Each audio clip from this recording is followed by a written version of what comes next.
حضرت زید بن عبداللہ اپنے باغ کو پانی دے رہے تھے تو کسی نے جا کے بتایا کہ حضور کا وصال ہو گیا۔ انہوں نے ایسے ہاتھ اٹھا لیے اور کہا اللہم اذہب بصری حتی لا ارا بعد حبیبی محمد احدا، اے اللہ مجھے اندھا کر دے، میری آنکھوں کی بینائی اچک لے۔ یہ آنکھیں رکھی ہی اس لیے تھیں کہ تیرے محبوب کو دیکھتا تھا، اب حضور چلے گئے ہیں تو میں نے ان چراغوں کا کیا کرنا ہے۔ حضرت حسان بن ثابت نے جو اس وقت اشعار کہے، کہتے ہیں کاش کہ کوئی کالا سانپ مجھے ڈنگ مار جاتا اور میں دوسری سانس نہ لیتا۔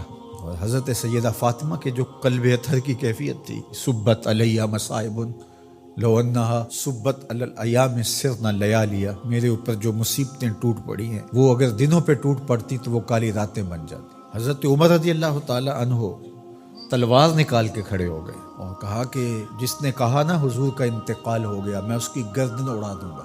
تھوڑی دیر بعد حضور پرانی حالت کی طرف پلٹ آئیں گے۔ اب یہ کیفیت کتنی حساس تھی، ادھر منافقین نے چال چلنا شروع کر دی۔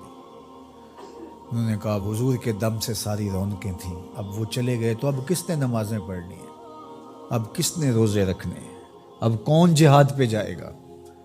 جب وہ ہی نہیں رہے تو ساری کہانی ختم ہو گئی۔ تو انہوں نے اس طرح سے چال چلنا شروع کر دی۔ اور حضرت عمر کہتے تھے کوئی بولے تو صحیح، کتنا نازک وقت تھا۔ اس وقت میں حضرت ابو بکر آئے رضی اللہ تعالیٰ عنہ، ان کا کلیجہ تو پھٹ رہا ہوگا، لیکن یہی موقع تھا حضور کے مشن کو، حضور کی فکر کو، حضور کے دیے ہوئے نظام کو سنبھالنے کا۔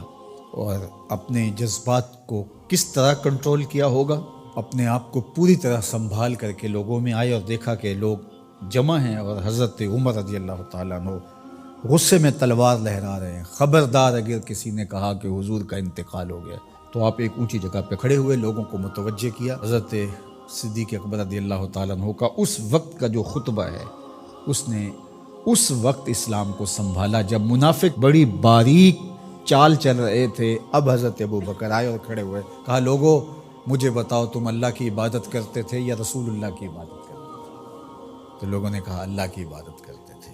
تو کہا اللہ آج بھی زندہ و موجود ہے، اللہ کل بھی زندہ و موجود، وہ حی ہے لا یموت ہے۔ اللہ اکبر۔ پھر انہوں نے وہ آیت کریمہ پڑھی وما محمد الا رسول قد خلت من قبلہ الرسل، اور صحابہ فرماتے ہیں ہمیں لگا کہ جس طرح یہ نازل اسی وقت کے لیے ہوئی تھی۔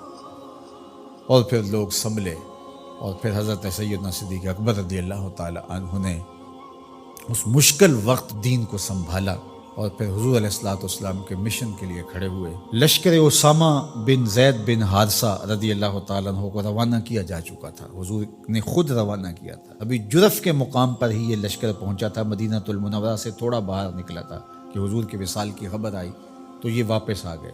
تو بعض صحابہ نے کہا کہ اب مدینہ المنورہ کے حالات وہ نہیں رہے، اطراف کے اندر قبائل سر اٹھا سکتے ہیں جو دبے ہوئے تھے۔ اب حضور کے وصال کی خبر پھیل گئی ہے تو کوئی مدینہ المنورہ پر حملہ نہ کر دے، اور بہترین جنگجو اس لشکر میں شامل ہیں، تو اگر حملہ ہو گیا تو پیچھے سے دفاع نہیں ہو پائے گا۔ تو لہٰذا اس لشکر کو حکمت یہ ہے کہ